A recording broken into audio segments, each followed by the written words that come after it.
Okay, so this is the fourth part of the contour maps. This is about drawing contour profile maps. So you already know that contour lines connect points of equal elevation. This has to do with all of our topographic maps that we've been covering. And that index contours are contour lines that are darker than other contour lines and generally have elevations printed on them. We talked about index contours with the last set of notes. And the contour interval is what they go up by, what each one of those lines goes up by. So the elevation between any two adjacent contour lines on a topographic map. So if you look here, the contour interval for this map looks like it goes up by 0, 10, 20, 30, that this is going up by tens. Sometimes they'll write it over on the side of the map. In this case, they did not. But what they did here was they made a profile. So what this topographic map picture is it's basically a bird's eye view looking down onto it. It's like if you were to get into a helicopter or be flying with a drone and looking straight down onto the landscape. And what it does is you're able to actually take this flattened piece and you can turn it to the side to see what it looks like from the side. And that's what this drawing is. And I'm going to show you how we take this flat version and can turn it to look at it from a different angle. Basically, it's taking a 2D vision and making it 3D somehow, okay? So a profile is a side view of an area's topography or the landscape. So there are some rules when you draw these. Drawing a straight line across the contours for the two locations you are drawing. So when you get your map and they tell you the 2 points that you're using, usually you draw a straight line from point A to point B, or point X to point Q, or whatever you're using. Then you place a piece of paper with a straight edge against line AB.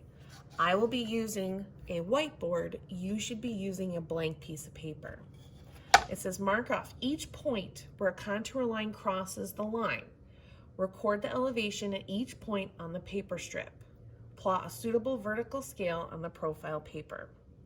So basically what they just told you was to take your piece of paper, to line it up across the area where they want you to draw the profile, and then every time that contour line touches your piece of paper, you draw a little teeny tiny little line, and then you're marking the elevation. I have some examples to show you. I will do this with you in a minute.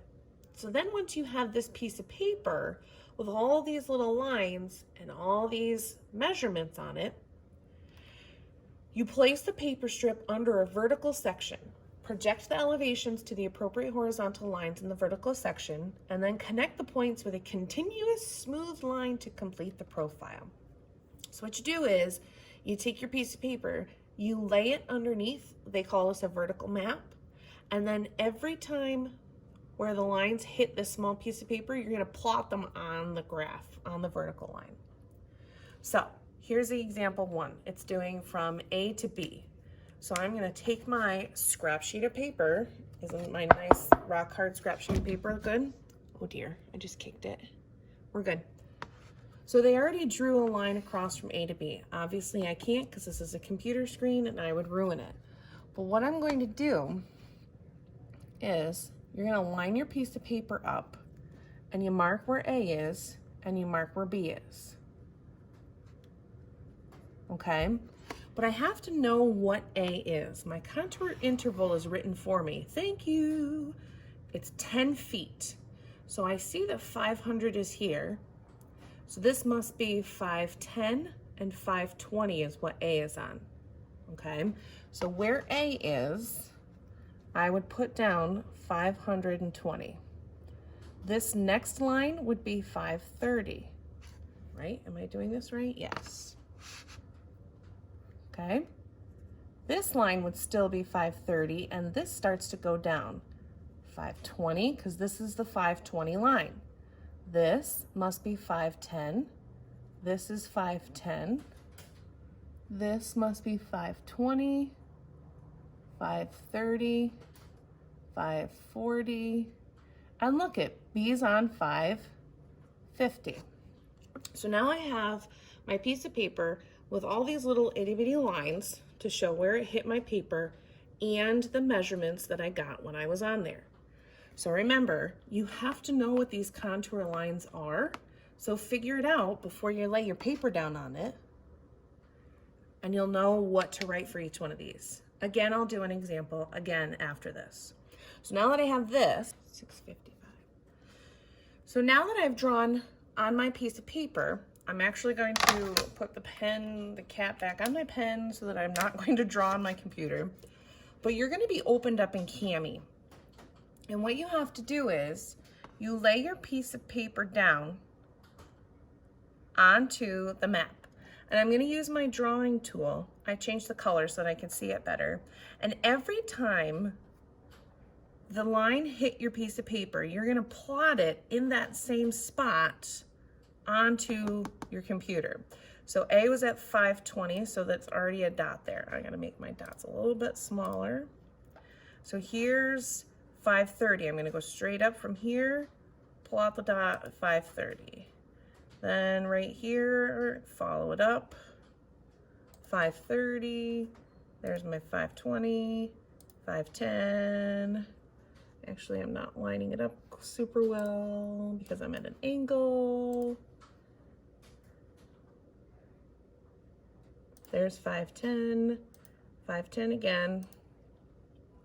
Then it goes up to 520, 530, 540, 550. So now that I have my dots plotted, I have to connect my lines. So I'm going to start at A, and I'm going to go up. You always dip up and over, and then you're going to come back down. You always dip below the line, and then you're going to keep going up over here until it touches B.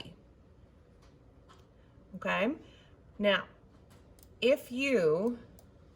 my suggestion to you is, if you do small sections and then you pick up your mouse clicker and then you go down, pick up your mouse clicker and then go back through. If you accidentally make a mistake, if you pick up your mouse, it'll only erase that small section you did instead of the whole thing. So make sure you pick up your mouse every once in a while. Still make it a continuous line, but that will help with this program, okay? So the purple is the correct way to do it. I'm gonna do it in red and show you what not to do. So the red, if you take this and you went to this first dot and you went straight across, that's a no-go. And then if you make this down here and you went straight across here, that's a no-go. So whatever's in red, don't do that. Okay, now I'm going to show you in blue what else you shouldn't do. So if I start here and I go all the way up to the next line and touch it, that's a no-go. Okay, and if I came down here and went all the way down to the next line, that's a no-go. Why? Because it didn't go up to 540 at that spot. And why here? Do you ever see the tops of mountains that have flat tops to them? Like the moment you get to that elevation and it is perfectly flat, that doesn't happen in real life. Okay, so I'm gonna erase that. Oh, look at how nicely it all disappeared. So that's what it should look like. So now I'm going to scroll down to example 2. And they want from P to Q. Mind your P's and Q's. So I'm gonna take my piece of paper and I'm gonna erase mine. You can turn your paper, you can fold it a different way, you can do a whole bunch of things. So before I even get started, what's my contour interval? What does it go up by? It's 200, or not 200, it's 20 feet here. So I know that Q is at 500. So that line must be, this is a 520, 540, 560, 580, 600. And that's what that index contour line in there should be, 600. So from P to Q, which I kicked the table again, sorry. I got P. Oops, I have to keep it lined up, Q. So this was, what did I say? 520. So that first line, it's gonna get a little tight here. 520, 530, 540, 550.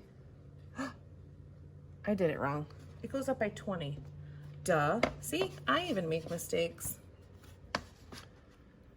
P. So this first one is 520, 540, 560, much better. 580, 600, 600, goes back down, 580, 560, 540, 520, 500. Notice I didn't write the 520 in there. I can't fit it, but if you write it in yours and you can fit it because you're using a pencil and paper, that works better. So now I'm going to scroll down and I'm going to put the cap on my pen so that I don't draw on my computer screen. All right, I'm gonna lay my piece of paper down here. Some of these don't match up. That is okay. So your Q is going to end over here instead of here. That's okay. If I can, I'll try to fix them before I go out. So P already was started for you. So I'm gonna go start here. I'm gonna lean over a bit so I can see it. Here's 520, 540, 560, 580, 600, 600, 580, 560, 540, there's the 520, and look at, there's my 500. Okay, so all I did again was I lined this up, and where this 520 was, I went straight up from my line and I clicked a dot. And I went straight up from this 540 and clicked a dot. If it's at a little bit of an angle for you to see, that's because I'm at an angle doing this, but I'm telling you, you just put your paper at the bottom and you go straight up. Now that I have it drawn, I have to go and draw in. Now's a good spot to stop and pick up my cursor and start another one just in case I mess up. I'm up at the top. I'm gonna scoop it up over just like this. And then I'm gonna carefully stop here. And there we go. And this is Q. This is not. Okay, so this is what the profile should look like. I think I have one. Oh, I do. I have one more to practice with you. So we're going to go from D to E. So I'm going to take my piece of paper and I'm going to erase the little lines. D to E. Well, I see D is at 50. Contour interval is 10. Ooh, but this is going towards a creek. And I know that energy flows from, you're supposed to say high to low. Energy flows from, thank you very much. It goes from 50, it's gonna go down by 10 until it gets to the river. And then it'll start to go back up again because these circles indicate that that's the top of a hill there, all these circles. So I'm gonna go from D to E, line my piece of paper up on my screen. So there's D, which is 50. My contour interval said was 10 meters. Oh, it's changed it up, it's meters, not feet. So this is 40, 30, 20. This is the other side of the river. So this is actually 20 again, because if you count down, here's 50, 40, 30, there's 20. So if you ever take your paper up and you mess it up a little bit, that's okay. Because you're gonna line it up correctly. There's 20, 30 is very close, 40, and there's 50 for E. So I'm gonna scroll down to my picture. Of course it doesn't match up because why would it? Oh, but I'm going to put my cap on my pen. And here we go. I'll change up the color. Why don't we do green this time? I like green. So it started at 50 already for D. So there's 40, I'm matching it straight up, 30, 20, 20, 30, 40, 50. So this is E, not this one. So now, because I'm going down, to click into there, make sure I scoop down, unclick so that it doesn't get stuck if I mess up. There we go. So this, from D to E, if you were to take it from the side, would look like this. So this is how you do profiles. If you still don't understand it, go back and watch the video a couple times, but make sure you're paying attention because this is a skill you're going to need for the Regents exam.